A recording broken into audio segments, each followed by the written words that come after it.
io volesse trovare pace, ma la pace senza morte. Una miezza tanta porta sarebbe per campare, sarebbe una mattina primavera, e arrivasse fine a sera senza di inserrata là.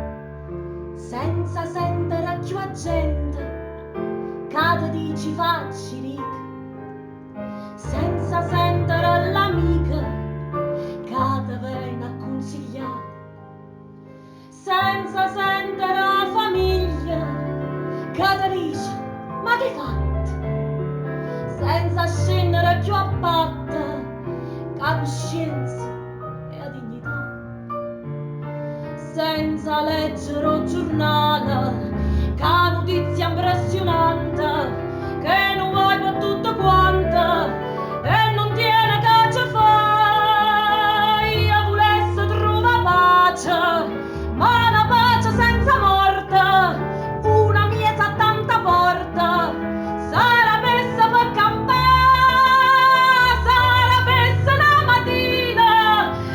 mattina primavera, e arrivasse fine a sera senza di serrata là.